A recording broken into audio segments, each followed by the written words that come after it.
Welcome back to the showcast and the interview portion of our show.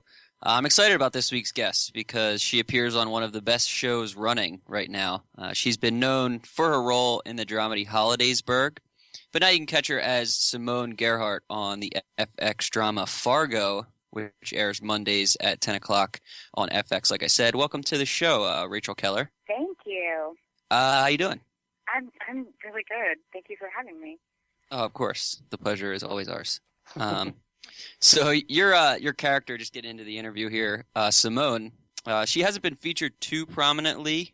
We've gotten into 3 episodes at this point, but when she has made an appearance, the viewer can definitely feel and notice that how important your character is and how important she's going to be this season, just because of how powerful you are on the show. So just tell us a little bit about Simone and how she fits in with this season of Fargo.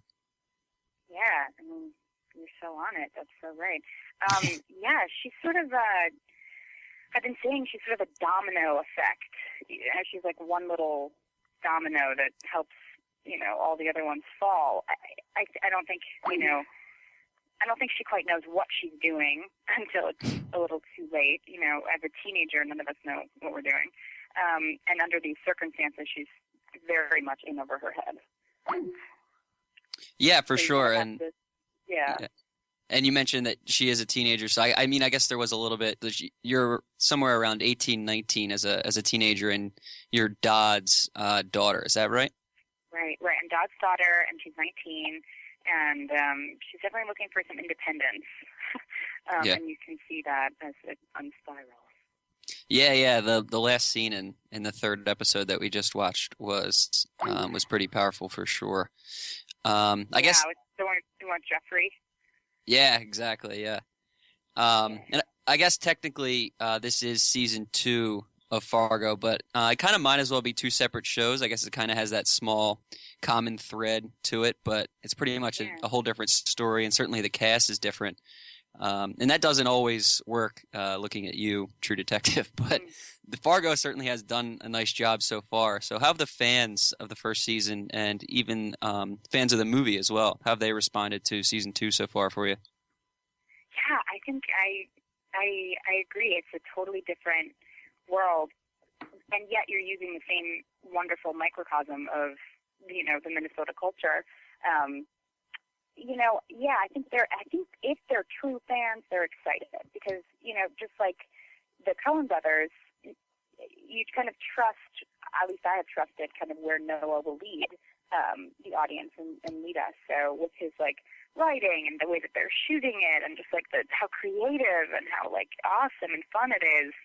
I think you can't help but sort of buy into it just because it's what it is. Yeah, certainly. And I know I've certainly enjoyed the part where it kind of mixes between season 1 and season 2, and kind of mentioned. I know season 1 mentioned. Yeah, exactly. Season 1 kind of mentioned the Sioux Falls, and it seems like we're getting part of that story in season 2. Were you a fan of season 1 at all? Did you watch the first season?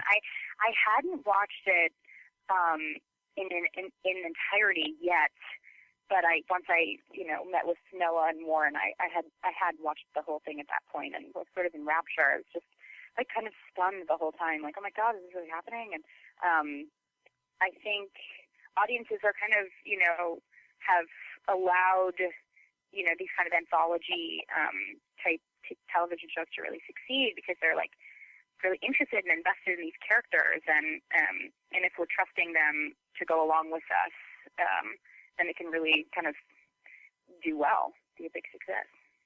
Yeah, absolutely. And I know another part of the Fargo. Certainly, I don't know if it has to be a little bit tongue in cheek, but I don't know if it's 100%. Where at the beginning it says, it has that whole spiel where it says it's a true story and out of respect for the dead. But have you looked into if there's any truth, or at least what the part of the true story is this year? What do you think? Do you believe that it's a true story?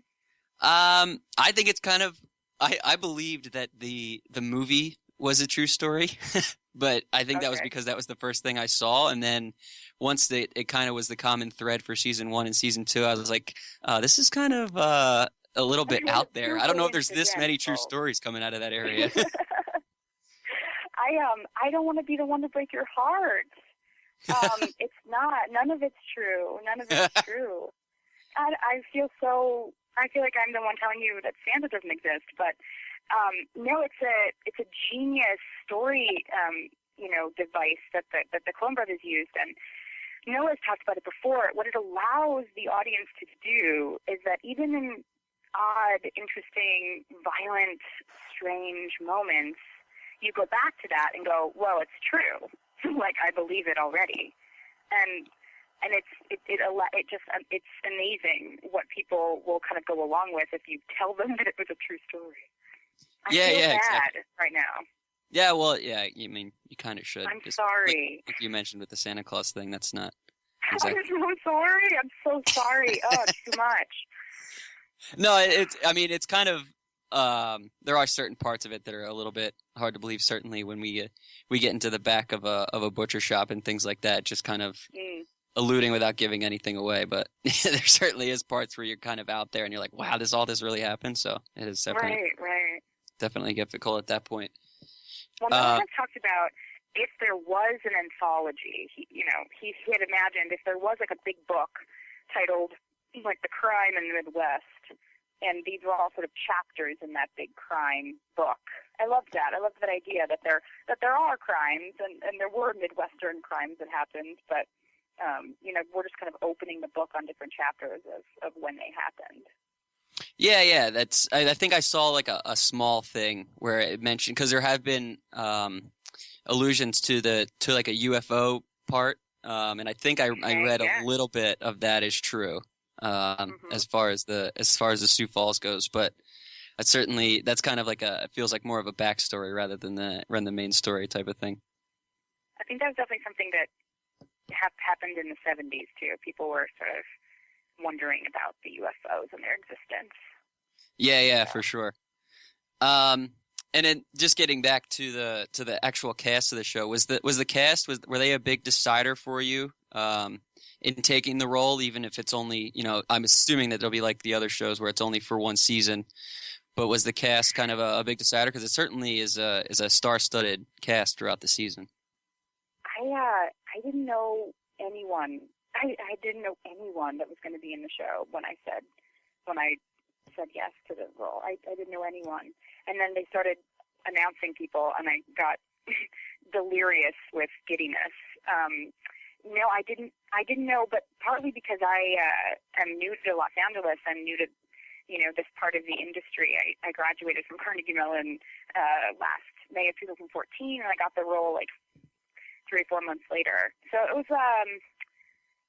I would have said yes to anything, to anyone who had been in the cast at that point. So just reading, and especially Ted Danson and Patrick Wilson, who had also been students at Carnegie Mellon, I was thrilled with that as well. Yeah, you mentioned Ted Danson, but certainly I think that you certainly have worked with some other characters closer than others, I would think, especially Dodd, who was obviously your father. So is there a little bit of working more with him than Ted Danson, like you mentioned, or is it kind of a closer knit cast going through the season? I didn't have any scenes with Ted, actually, because the stories, there's different kind of storylines, so it's kind of hard to, we don't all kind of cross over, but I worked with Patrick one day, and working with Jeffrey was awesome. I think when you're working with this caliber of people, there's a feeling of like, of nerves of like, oh, they've been doing this for so long, and what am I doing here? God, I don't know what I'm doing. And I had a feeling definitely where I would look at them in scenes, and I felt like they had me. You know what I mean? Like they had my back. They were like, yeah, we're with this, we're doing it. And suddenly it was like amazing. It was like playful and really creative, and especially in those kind of deeper, darker scenes, feeling supported by them, especially that scene with Jeffrey that you're talking about. I felt so supported by him, so it was so great.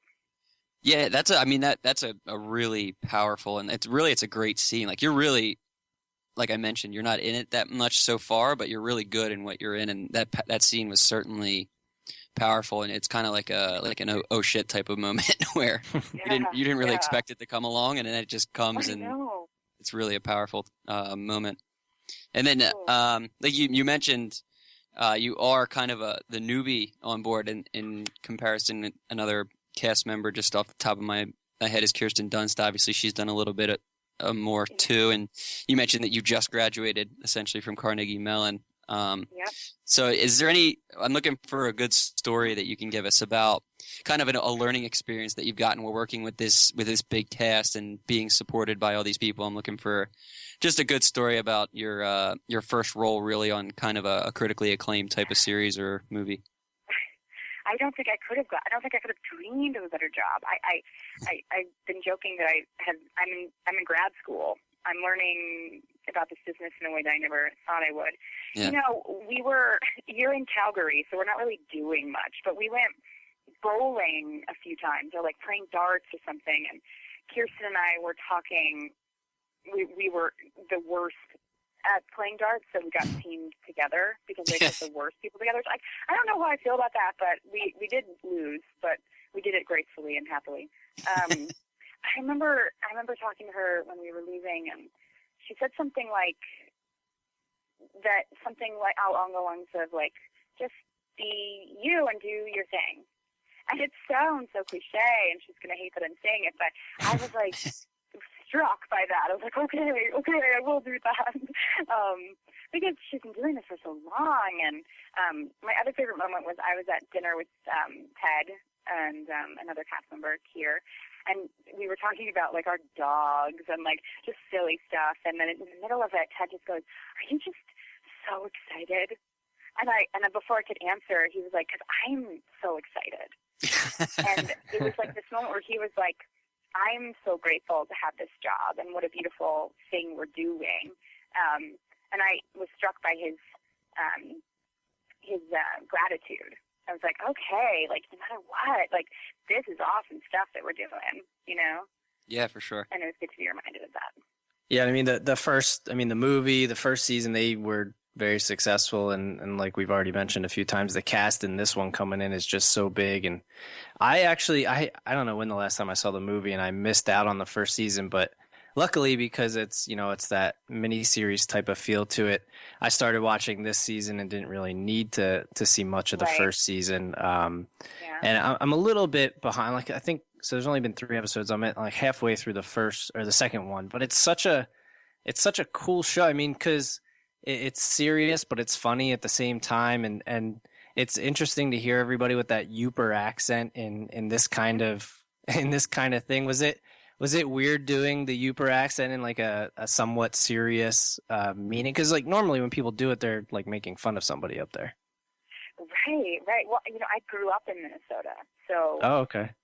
I'm from Minnesota, so You can't tell. What? You can't really tell. You don't have too much of it that I can pick up. I think going to drama school will definitely get it out of you. And then how ironic to get a job right after that requires me to go back to that. So in a way, I was like, well, I got that in my back pocket. I can do that. Nailed the audition. All my family talks like that. But I think why Fargo is so charming in a way is that it is so beyond mocking a type of person or a type of community. It's using its charm to tell a bigger, kind of grander, more epic story, especially this season. So that's awesome because it's like, this is my hometown, but it's like not making fun of it, and so I was always down with that. Yeah, and like I said, it's so far I love it. But a little bit about you. Is it true that your birthday is on Christmas Day? Christmas Day, like the day. Yeah, it's true. Are you under the belief that you miss out on a lot of presents because of that? Well, my dad's Jewish and my mom's like kind of Christian, and so we I just kind of make bank in December. I just kind of just devoted December to be rolling it in, giving all the aunts and uncles money. But I think when I was younger, my parents were much more careful about making sure I had a separate birthday party. But nowadays, I get happy birthday texts from all my friends, so that's a little sad. But my sister, my darling older sister, she always says, it's not Christmas for me, it's just your birthday, which I think is really sweet. As a sibling of someone who has their birthday on Christmas, she has forgone this Christmas experience for me, which is great. Yeah, my son's is December 8th. He'll only be a year this year, but I'm worried about that even being too close. I can't imagine being on Christmas Day. Honestly, any December birthday, you're screwed. You're screwed. I don't know. I'm sorry. Well, what else about prior to Fargo? Can you kind of tell us about your somewhat journey here as an actress so far? I mean, like you said, you just graduated. I know. I graduated, and I moved out to LA 2 days later because I was ready to get out, and I lived with my grandmother here in Los Angeles, and I just was auditioning. I was working as a nanny and on a juice truck and at a restaurant because that's what we do. We work. And I remember when I got the call that I got Fargo, I had the baby I was nannying in my hands with a bottle in her mouth. I was resting the phone on my shoulder, and they were well, one of my managers is British, and he's we're just calling to tell you that you got Fargo. And I was what? And I started crying, and the baby started crying, and they were and my managers were you're not going to remember this tomorrow, so we'll just call you and remind you again. So that was a really cool moment to have the baby in my lap. She was the first one to know, that sweet little darling. But it's been kind of you can totally dream, especially in drama school, of all the projects you want to do and the people you want to work with and the kinds of stories you want to tell. In a way, it's kind of romantic. It's kind of, grand. And then you get invited to be a part of a show that kind of follows so many artistic visions and is telling a greater story. And you just kind of look around and is this reality? Is this real? Is this real life? I just touched a piece of furniture to tell you what it was like, but you can't see that I did that. But it's real. That's part of what it felt like too. There was moments where I was I can't handle this because it's just not even real. Yeah, to get something. Fargo has such a following in general, so to get something like that right out like you did, obviously it looks like you have a bright future ahead of you. You are a little bit newer to Twitter, it seems, and your Twitter is at Rachel Rye Keller, RYE, for the Rye. I think that's what it is, yeah. I'm new to the Twitter game. I'm not doing so well, but it's fine. Did you do it mostly for Fargo so you can kind of tweet about the show and stuff? I guess. What else are you supposed to do? No one cares about what I'm doing all day long. Really what I feel is that I'm not funny or political enough to be on Twitter. So I just have to promote the show. I don't know. Neither are any of us, but we're on Twitter, so Okay, I'll follow you guys and watch the template. It kind of feels like you would have been better for Twitter when you had 3 jobs because your life was more interesting. Right. More stories about green juice and babies throw up and old people who are drunk at the bar. Yeah, that sounds fun. That would have actually been perfect. Yeah, I should write something. So I don't know. We have a coincidence here with the name Rachel Keller and you being in Hollywood. So I need to ask the question, being who I am, about The Ring, and if you've ever gotten anything in relation to The Ring jokes, because that is the main character's name. I remember when I was little, I told my dad, I will be a real actress when you Google search me and Naomi Watts doesn't come up. Yeah. That's when I will have reached some kind of level of success. Maybe my dad tests it out every so often just to see how it's going. Yeah, no, Rachel, I consider myself a pretty good Googler, and I couldn't find anything but The Ring. I was looking for your backstory. That's why we asked for your backstory, because I wasn't sure about it, and we got to find your page and get it on the first page of Google. That's what needs to happen soon. maybe that's what needs to happen. I have felt so for so long that I've been good at the computer, but it's really just like good at like iTunes and like Microsoft Word, which like doesn't really like at a certain point like I can tell my grandma like how she needs to like copy paste, but other than that, I'm not really like internet savvy. That's what it is. I'm not internet savvy, so I'm learning. You guys are helping me. Thank you. Yeah, we'll have to create like a Wikipedia page or something. That's like step one, Wikipedia page. Are you offering? Because I'll take you up on that. I think we can. We I can don't probably want find to do some it. time. Yeah. I could write it, but the only sentence will be not Naomi Watts from The Ring. So. No, and not the girl from The Ring. You can at least put Christmas birthday. That's like a big thing. People will love that. And then people be like, "Yes, she's amazing." actually had a Uber accent at one point. Oh. Yeah. See, we're built. I think we're building a pretty good page here. Yeah, that's all it takes. But that actually does. I can't think of a better way. That is our time for this week with Rachel. But thanks very much for joining us tonight, Rachel. I do want to remind everyone to check her out on Fargo, which airs Mondays at 10 o'clock on FX. And then, like Adam mentioned, you can also find Rachel on Twitter. And make sure you follow her because she is thirsting for followers. At Rachel Rye Keller. Thanks a lot for joining us tonight, Rachel. We had a lot of fun with you. Thank you. Awesome. Thank you. Awesome. Stick around, and we will be back with more of the Showcast right after this.